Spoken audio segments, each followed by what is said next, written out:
Okay.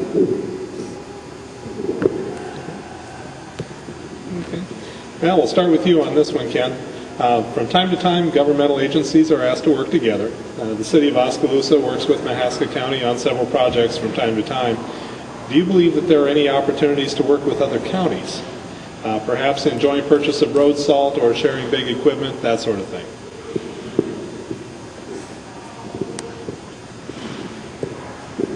I have thought of that one. My first thought has to do with hiring a county engineer. I would like to study that some, but an engineer, by definition, has some education and experience required for the job.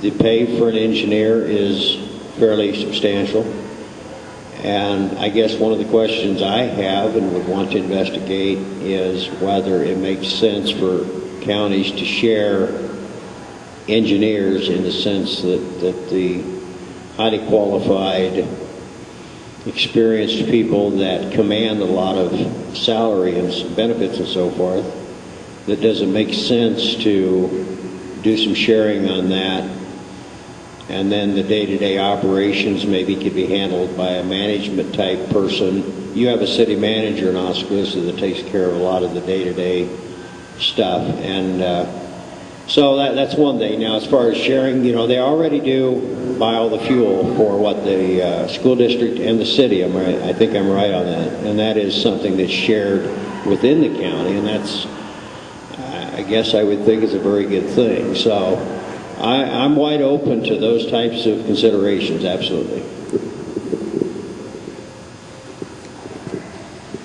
Yeah, I'm willing to listen to any idea that will help save the taxpayers money, because then it also helps save me money.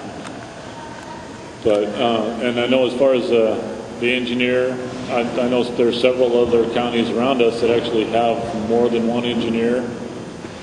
Having been out to the county shop several times and talking to the employees out there, found out that when there's a snowstorm and they're out on the roads clearing the road, we've got the staff down to a point where the engineer is actually the one clearing the parking lot at the county shop. So we'd really be cutting staff if we were cutting anybody else out from the county shop at this point. But as far as sharing with the county, if there's ideas that would help save us money, then that's always a benefit.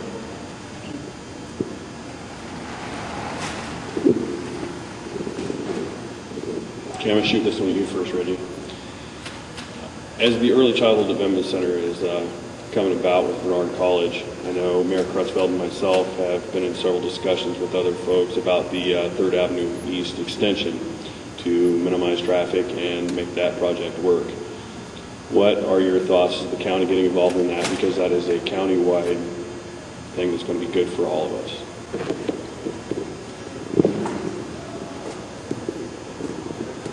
Yeah, that is another project that I think the county needs to get done.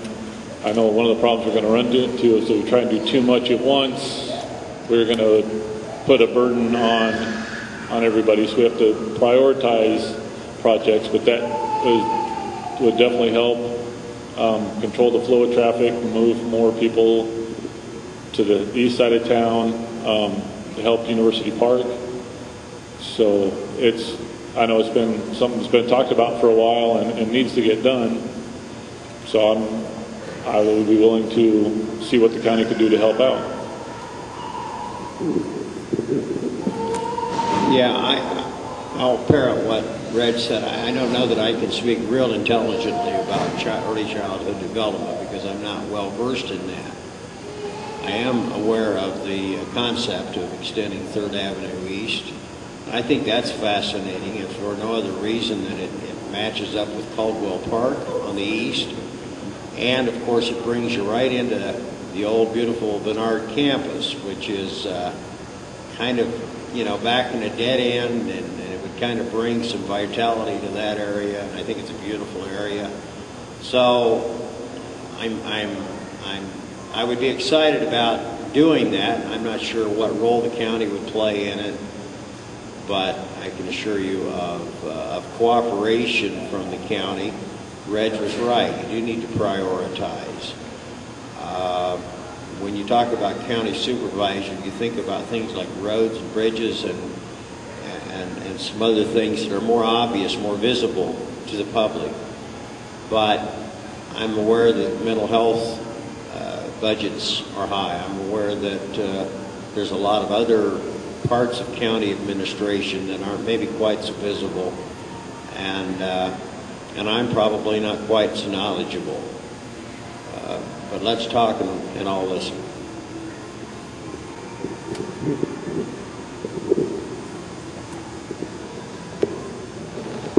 Okay, Reggie, I'll start with you on this one. Development of the Lacey Complex on the northwest corner of Oskaloosa. That's causing a significant increase in the amount of traffic going to that area. The city and county are working on the Green and Levine, the street road that goes there. Are you in support of improvement to the roads that serve that complex as they come out of the county and approach the city of Oskaloosa limits?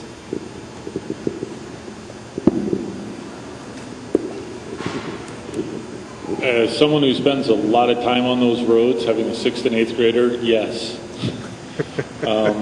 I've actually broken part of my vehicle on one of those roads because I hit a pothole that was so big. I had to have a tow truck come get me. So yeah, those roads definitely need fixed. Also, the safety of having kids running back and forth on those roads, and you get a lot of traffic and a lot of dust, and the kids seem to disappear on the road. And I'm actually surprised no one's been hurt yet. I know my kids have, in sports, they both play soccer right now, and we go all around central Iowa to other facilities, and we have one of the premier facilities in the state. I've been to Johnston recently, which is a lot bigger population, suburb of Des Moines, and their facility does not even compare to what we have. So it is something that we need. It'll help bring people into the county. It brings young families into Oskaloosa and to Mahaska County. I know when they had the annexation meeting, I went out there. I was the only supervisor or candidate to show up out there, and I heard a lot of, well, all the people from town come out here to drive past our houses. And I'm like, I don't live in town, and I'm out here past your house 3 times a week. And it brings in people from New Sharon, Eddyville, Lighton. There's people from all over. Pella Christian just played all their games out there the other day. And I was helping them take care of their games. So it is a definite asset to the entire county, and it's something that we need to take care of. It's a no-brainer. There's a lot going on there now. The elementary school, Lacey Complex, and so forth, and you have to support that with roads that are accessible, attractive, safe, and so regardless of how one feels about how all that came about, it needs to be, we have to have proper roads for it. I mentioned our church earlier. We're just west of KVOA. That's a narrow road, narrow gravel road. It gets a lot of traffic because when people from New Sharon or any northern part of the county are going to come to the Lacey Complex, they're going to find the quickest way. That's what most of us do, and that's a problem there. So we got to have access to this area that's safe and attractive and is up to a par with the facilities that are out there.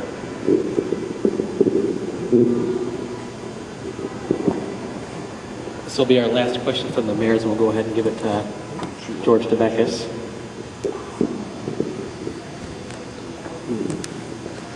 Okay, last question. I'll shoot at you first, Reggie. You guys both talked about teamwork and working as communities and the county.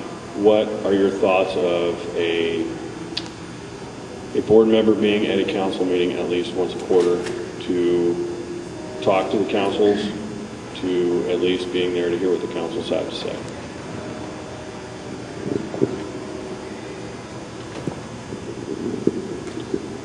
Yeah, that's one of the things that I've been bringing up the most is communication between the county and all the communities in Oskaloosa. Like I said, I've been to 6 different city council meetings in the last couple months.